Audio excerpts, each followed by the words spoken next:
Okay, so let's get in that. Bleh. There's an old curiosity shop. Every once in a while I go by there for the fond recollections that lie there in that old curiosity shop. Well, I am walking to one of my favorite thrift shops, but I just thought I'd show you one of the old streets that has the old pavers that was never black-topped over. And it makes a funny sound and a funny feeling when you drive over it. See, there goes a car. I hope the wind isn't messing up my volume. Anyway, there are a lot of these old streets that have these old stone pavers done around the turn of the century, and they just never blacktopped over them. Beautiful old bank building right there on the corner. I always love the way they round off the corners on some of the buildings. Anyway, just a little scene here in Philadelphia. And if we turn this way,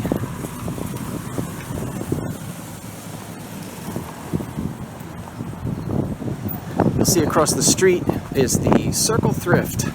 Let's see what's what. Well, did I find anything in the thrift shop?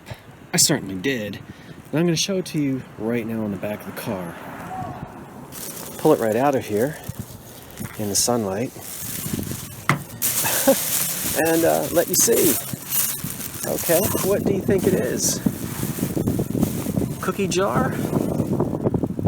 Well, I think it was a jar that held cigars. I think it was used in a public place, in a store, a tobacco store, country store, general store, on the counter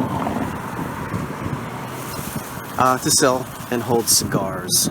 There's some writing on the bottom, which I'll show you after I get it inside and get it all cleaned up. Okay, so what do you think of that? It's nice. I took the lid off. There's a little flea bite on the underside of the lid, but a nice old store item to hold your cigar. Okay, let's keep moving. Well, everyone, I've done it. I've gone and bought myself another black glass lamp. Now, these lamps were enormously popular and very modern in decorating here in the United States from the mid-20s to the mid-1930s. And this one I just purchased at Goodwill 2 days ago for $9.99. Now, it's not ready to be plugged in and used yet. And if you've watched me for a while, you've seen me do lamp restoration before. You know the kind of thing I do. Detail is important, and I think these old lamps should be restored and respected. So it didn't look exactly like this when I found it. When I bought it at the store, this is the electric wire that was on it. It had been rewired with very inappropriate modern cord with just an awful looking plug that someone has stuck on the end of there. So first thing we did was chop that off. And then also at some point someone came along and took off the old sockets and gone out to the hardware store and, oh my goodness, this gives me the creeps. Have us attach these awful brass sockets which just ruin the whole aesthetic of the lamp. Now, this is an old Fat Boy socket that I'm going to use on the lamp. This is from my own collection. I just put that back on to show, because I haven't put the other one on. And you see, I'm doing all new wiring in here. But this is to show you the difference. The old patina of the brass sockets look beautiful. And some people say, oh, come on, you put a lampshade on it, you're never going to see it. Listen, I'm going to see it. So I want it to look accurate for its age. And this really does add. This is just garish. So these came off. I do recycle these, use these for other projects. And then this pull chain, we'll have another socket the same as this on this side, and we'll get it all wired up. The finial was missing, so I've just thrown that on top. That's one of my antique finials I found. I may do some restoration. This originally would have had a patina on it, which is gone. Many videos back, there's an old lamp And it might have been the other black glass lamp I found last summer where I restored the patina. This one I may leave as it is because it's very equally worn. It has a nice warm finish to it, a look to it, and I may just leave that alone. So it's a beautiful piece of black glass, sort of in the shape of a ginger jar. And there's kind of an iridescence to it. Never really sure how well this shows up, but in certain light you might get a little bit of a blue tint, a purple tint. Are you seeing that? I hope you are. Anyway, let's go over here and look. I have been a long time collector of bits and bobs. I'm always digging through piles of other people's trash looking for items that you see here. Now, talking about electrical cord, this is just modern and inappropriate and ugly. This will be rewired with antique reproduction. I guess it's not antique reproduction, it's just reproduction cloth cord. This is an old one. And people get very scared when they see this. You don't have to be scared, it's just the silk that's coming off, but you want to make sure that nothing underneath is dry rotted. It usually is, and so when you see this, I recommend replacing it, not with that. Oh, let's get that out of here. Okay, you can go on to several antique electronic websites and find reproduction cloth cord. It's not cheap, but it's not going to break the bank. And if you have a nice lamp, do it right. Here's another piece in beautiful brown silk. And this is also another old piece from an old lamp. This looks in such great condition because this particular piece is what was inside of the separator rod. And so it was protected all those years and it was never destroyed. But that's what would have been on a lamp like this. And then we would have had an appropriate Bakelite plug. You see these with acorns quite often. Here's another one. Let me try to focus in on that. You can see the detail. They're really beautiful. There we go. And hey, listen, as I've said before, when you're going to estate sales and whatnot, dig through the garage. You find old boxes of lamp parts, buy them, because folks will pay you, oh, you get a collection of 5 or 10 of these, and you're looking at a $40, $50 maybe. You know, you can't, they reproduce these, but they don't look nearly as nice as the old ones. Here's another antique, and yet another one. So I save all these plugs. One of these, probably with the acorn plug, will go back on. Here's just a few more antique sockets to show you how pretty the old brass is. And then some various lamp finials, which could be used on the top. Okay, so a $10 project. We're going to have an elegant lamp that will take us all the way back to the Jazz Age. Wow. I think what I'll try to do now is insert some photographs of some appropriate lampshades that you would have found on a lamp like this circa 1925 to 1930. Very excited to find this lamp.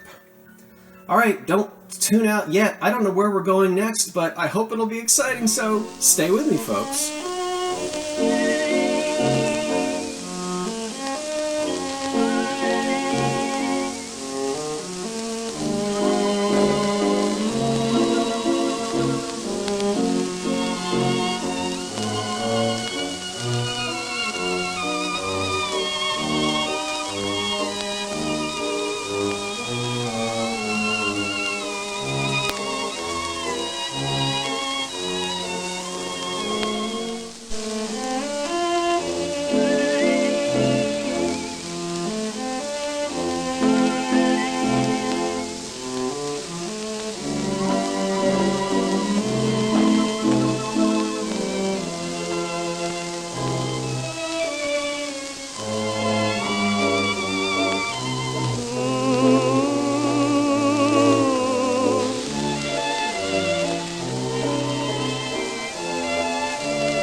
Well, I am just gloriously all over the place in this video because now we're back at the kitchen counter for a thrift haul. Now it's a small thrift haul, and I admit I have been the meat grinder who sat down on the job and got a little behind in his work. I've got a lot of work to do, and I will tell you that nothing that you see is currently listed in the old curiosity shop. However, it is my promise to you that within the next 12 hours, it will all be live and up and running and for sale in the old curiosity shop, maybe even sooner than that.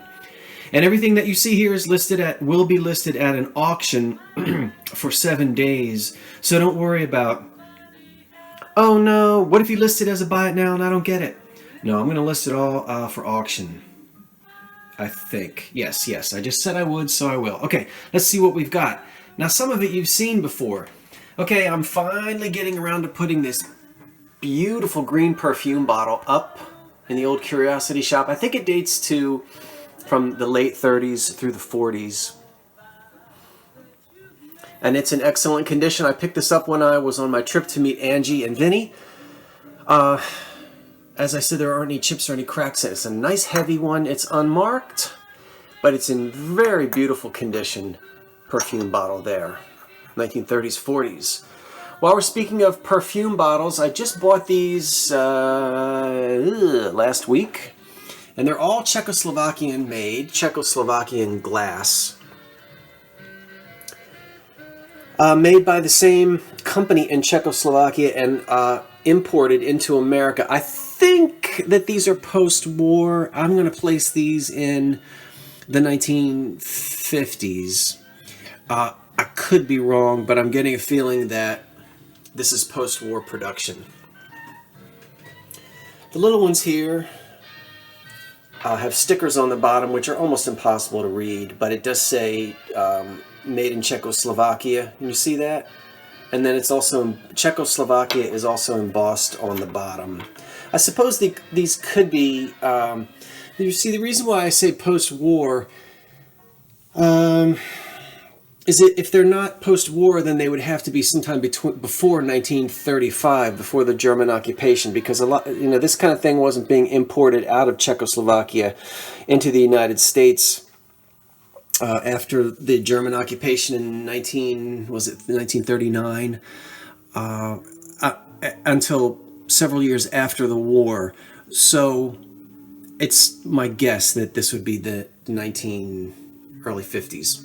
And these bottles back here, again, the stoppers come right out, and they're embossed in tiny little letters, which you're not going to be able to see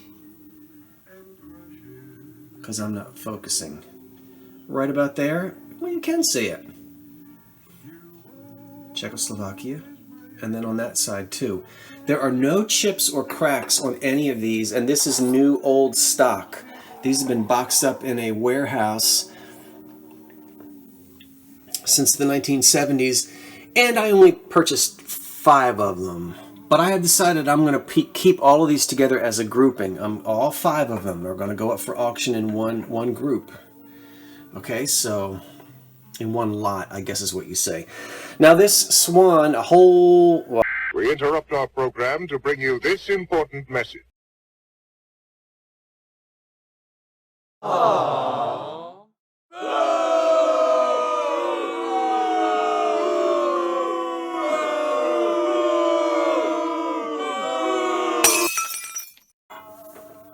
I decided to part with this. I wasn't going to, but I changed my mind because I really don't need it. Now this thing, let me grab I don't know, with all this bright light, you're probably not going to be able to see anything, but we'll at least give you a hint. It's going to fluoresce beautifully under black light. Okay, and it's a piece of depression glass. It's a vase. Don't know who made it. And it probably dates to somewhere around 1930. And then this is a Fenton cranberry colored vase. And this has daffodils embossed on it. Can you see that? Excuse me, then that's a really pretty vase.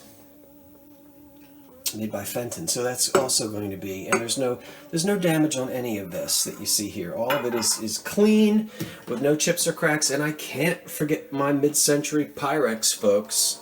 Okay, so no explanation needed. There's one, there's two, and these are the little guys. Now this lid has a flea bite on the glass underside of the rim of the glass lid, but the Pyrex bowl itself is in, I think the chip is right there. We'll just go ahead and call it a chip. Yeah, that's more of a chip, I'd say. Okay. So these two are also going to be, and I might do buy it now on these instead of auction. So, I'm not sure about that. Why are we...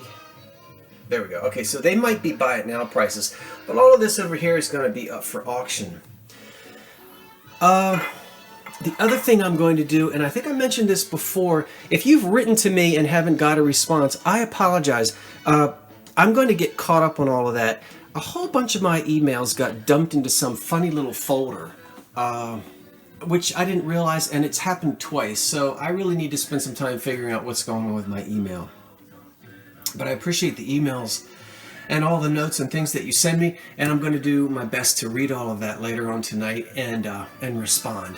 Okay, so in the next 12 hours, it's going to be in the shop, and I've got more thrift hauls for you. If you're finding yourself sequestered these days, and a lot of us are, I'm going to try to put out videos at least every other day.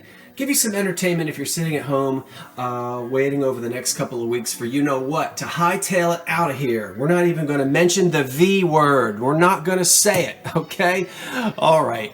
Hey everyone, I'm Scott from the Old Curiosity Shop saying thanks for watching, wash your hands, and so long for now.